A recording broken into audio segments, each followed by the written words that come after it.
Welcome back दोस्तों। आज हम एनफ का उपयोग सीखेंगे। एनफ का उपयोग हमेशा एडजेक्टिव के बाद होता है। इस सेंटेंस में एडजेक्टिव आपका क्लेवर है तो हमको अगर एनफ जोड़ना है तो इस क्वाइट को हटा देंगे और एनफ, और तो टू के बाद हमेशा वर्ब लगता है, मतलब टू और वर्ब, ये वर्ब होना अनिवार्य होता है और वर्ब का फर्स्ट फॉर्म, ताकि टू इन्फिनिटिव बन जाए। तो सबसे पहले हम देखते हैं इस सेंटेंस को कैसे बदलेंगे। देखिए, you are quite clever, first part of the sentence या फर्स्ट सेंटेंस आप कह सकते हैं। And second is you understand perfectly. ये एडजेक्टिव क्लेवर, इसको हमको ध्यान रखना है कि हमेशा एनफ इस एडजेक्टिव क्लेवर के बाद ही लगेगा। तो ये हो जाएगा यू आर क्वाइट, हटा देंगे, क्लेवर, एनफ। अब इस नाउन को देखेंगे, ये नाउन यहाँ पहले मेंशन किया हुआ है, इसलिए यहाँ पर कोई भी हम चेंज नहीं करेंगे, सीधे टू लगाएंगे और उसके बाद वर्ब, यहाँ पे वर्ब अंडरस्टैंड है तो अंडरस्टैंड लिखेंगे और परफेक्टली लिखेंगे। तो इस प्रकार हमारा सेंटेंस हो जाएगा बदलने के बाद, you are clever enough to understand perfectly. फिर से अगला सेंटेंस देखें। Now see the sentence, you are quite old, you are to know better. अब यहाँ पे देखिए, इसमें ओल्ड एडजेक्टिव है और सेकंड पार्ट का यू या सब्जेक्ट फर्स्ट पार्ट में ऑलरेडी मेंशन है। इसका मतलब सेकंड पार्ट में जो यू है उसको हमको मेंशन नहीं करना है जोड़ते समय। और टू नो बेटर, इसका हमको जब बदलना है तो ये ध्यान रखना है कि यहाँ पर कहा गया है यू आर क्वाइट ओल्ड, मतलब आप बहुत बड़े हैं। You are to know better, इसलिए आप ज्यादा समझते होंगे। तो ये जो सेंटेंस हमको बदलना है तो ये हो जाएगा, यू आर क्वाइट को हटा देंगे, you are old enough to understand better. क्योंकि नो बेटर मतलब आप समझते हैं, समझदार हैं, समझने योग्य है, इसलिए अंडरस्टैंड में आप चेंज कर सकते हैं। तो इस प्रकार ये सेंटेंस हो जाएगा, you are old enough to understand better. अगला सेंटेंस देखेंगे, I am very tired, I can sleep all night. अब यहाँ पे देखिए, जो वेरी है, इसके पहले सेंटेंस में हमने देखा था क्वाइट। तो जैसा आपको पता है, क्वाइट या वेरी दोनों का मतलब एक ही होता है, मतलब बहुत पर्याप्त या पर्याप्त रूप से या प्रचुर मात्रा में। तो इसलिए हम इसको भी हटा सकते हैं, जैसे क्वाइट को हटाया। और टायर्ड एडजेक्टिव है तो एनफ एडजेक्टिव के बाद आता है, आपको पता है। और ये जो आई है सब्जेक्ट सेकंड पार्ट का या सेकंड सेंटेंस का, फर्स्ट पार्ट में ऑलरेडी मेंशन है, इसलिए यहाँ पर हम दोबारा नहीं लिखेंगे। आई कैन स्लीप ऑल नाइट, तो आपका जो वर्ब है स्लीप है, तो ये हो जाएगा, I am tired enough to sleep all night.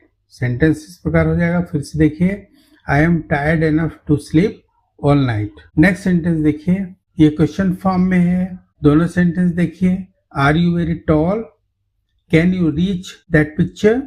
तो सेंटेंस बदलने के बाद, मतलब इंट्रोगेटिव होने के बावजूद हमारा एनफ कोई चेंज नहीं होगा, वो हो जाएगा, हमेशा एडजेक्टिव के बाद लगेगा, वेरी हटा दिया जाएगा। तो ये हो जाएगा, आर यू टॉल एनफ।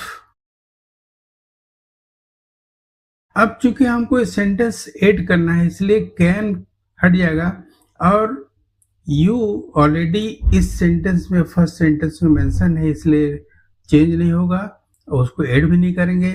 सीधे हम लिखेंगे टू, और जो वर्ब है रीच वो यहाँ पे आ जाएगा। इस प्रकार ये सेंटेंस हो जाएगा, are you tall enough to reach that picture. Next sentence, the fruit is ripe, we can pick it. अब इसमें देखिए, राइप जो आपका एडजेक्टिव है और वर्ब, इसके बीच में कोई भी वेरी या क्वाइट नहीं लगा हुआ है, इसलिए फर्स्ट पार्ट में कोई भी शब्द आपको हटाने नहीं है। आप एडजेक्टिव राइप के बाद सीधे एनफ लिखेंगे।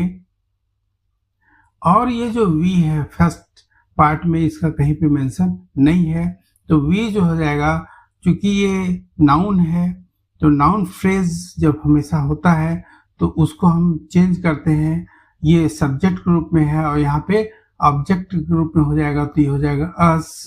और जो टू है यहाँ पर आएगा, जो वर्ब है आपका पिक यहाँ पर लिखा जाएगा। तो इस प्रकार हो जाएगा the fruit is ripe enough for us to pick. अगला सेंटेंस देखेंगे, see the sentence, the story is short we can read it in one lesson. अब इसमें देखिए जो फर्स्ट सेंटेंस है, द स्टोरी इज शॉर्ट, इसमें शॉर्ट एडजेक्टिव है और इज वर्ब है, इसके बीच में कोई भी एडवर्ब या अन्य कोई वर्ड नहीं है। इसलिए जब हमको एनफ जोड़ना हो तो पूरे सेंटेंस में जो शॉर्ट एडजेक्टिव है उसके बाद, चूंकि हमको एनफ हमेशा एडजेक्टिव के बाद ही जोड़ना होता है, तो शॉर्ट के बाद हम एनफ जोड़ेंगे। और जो वी है सेकंड पार्ट या सेकंड सेंटेंस का जो सब्जेक्ट है, ये फर्स्ट सेंटेंस में या फर्स्ट पार्ट में मेंशन नहीं है, इसलिए हमको जोड़ते समय इसको मेंशन करना है। लेकिन चूंकि यहाँ सब्जेक्ट है और चूंकि हम एक सेंटेंस बना रहे हैं, तो एक सेंटेंस में दो सब्जेक्ट नहीं हो सकते हैं, ये ऑब्जेक्ट हो सकता है। इसलिए हम फॉर अस करके वी को रिप्लेस कर सकते हैं या करेंगे, और उसके बाद टू जोड़ के यहाँ पर आपका जो वर्ब है इसको लिखते हैं, ये हो जाएगा। अब इस प्रकार हो जाएगा, the story is short for us to read in one lesson. अब अगला सेंटेंस देखिए, the moon is very bright I can read a book by it. अब इसमें देखिए the moon is very bright, तो आपका एडजेक्टिव ब्राइट तो है लेकिन उसके पहले वेरी जुड़ा हुआ है, तो वेरी को हम हटा देंगे। अब ब्राइट के बाद एनफ लिखना है। अब यहाँ पर जो आई है इस फर्स्ट सेंटेंस में मेंशन नहीं है और ये सब्जेक्ट है। क्योंकि हम एक ही सेंटेंस बना रहे हैं इसलिए सब्जेक्ट एक सेंटेंस में दो नहीं हो सकते, तो ऑब्जेक्ट के रूप में हम इसको जोड़ देंगे। आई हो जाएगा मी, फॉर मी। अब हम एनफ टू पैटर्न जोड़ रहे हैं, तो यहाँ पर टू और उसके बाद आपका वर्ब आ जाएगा रीड और ए बुक बाय इट। इस प्रकार हो जाएगा sentence, the moon is bright enough for me to read a book by it. Next sentence देखिए, the wind is very strong it will blow the roof off. इसमें देखिए strong आपका adjective है, very पहले लगा हुआ है तो वेरी को हटा देंगे। और ये जो इट कहा गया है किसके लिए कहा गया है, विंड के लिए कहा गया है। मतलब सेकेंड पार्ट में जो सब्जेक्ट है वो फर्स्ट पार्ट में मेंशन है, इसलिए यहाँ पर जब हम जोड़ेंगे तो इट हम नहीं मेंशन करेंगे, या इट ऑलरेडी मेंशन्ड है इसलिए उसका उल्लेख हम या कोई भी चीज हम नहीं करेंगे। तो स्ट्रॉन्ग के बाद एनफ जुड़ जाएगा, सीधे टू ब्लो, चूंकि वर्ब आपका ब्लो है, द रूफ ऑफ। तो इस प्रकार द सेंटेंस हो जाएगा, the wind is strong enough to blow the roof off. Next sentence देखिए, the man is quite stupid he believes me. अब इसमें देखिए स्टूपिड इज एडजेक्टिव, तो एनफ हमेशा एडजेक्टिव के बाद लगता है, तो यहाँ पर आपका एनफ लग जाएगा और क्वाइट हट जाएगा, चूंकि वेरी क्वाइट जो एडजेक्टिव के पहले वर्ड दिया है इसको हमको हटाना होता है। और ये जो ही है, ही किसके लिए है, ये जो फर्स्ट पार्ट में दैट मैन उसके लिए लिखा गया है। इसका मतलब हमारा जो एनफ होता है, एनफ के बाद हमको कोई भी सब्जेक्ट या नाउन हमको नहीं लिखना है, सीधे एनफ टू ये हो जाएगा।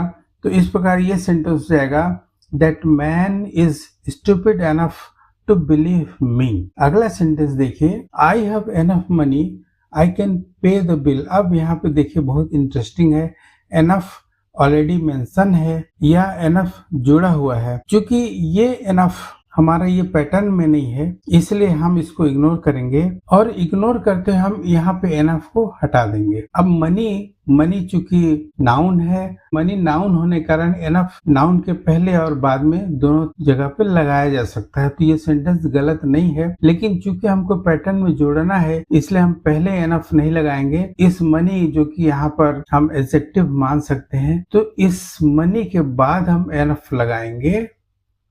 और चूंकि आई ऑलरेडी मेंशन्ड है इसलिए एनफ के बाद हमको कोई भी आई मतलब सब्जेक्ट यहाँ पर हमको मेंशन नहीं करना है। आपका एनफ के बाद टू आ जाएगा और वो जो वर्ब है पे यहाँ पे ऐड हो जाएगा। तो इस प्रकार हो जाएगा, I have money enough to pay the bill. Thank you. Subscribe my YouTube channel Surguja English.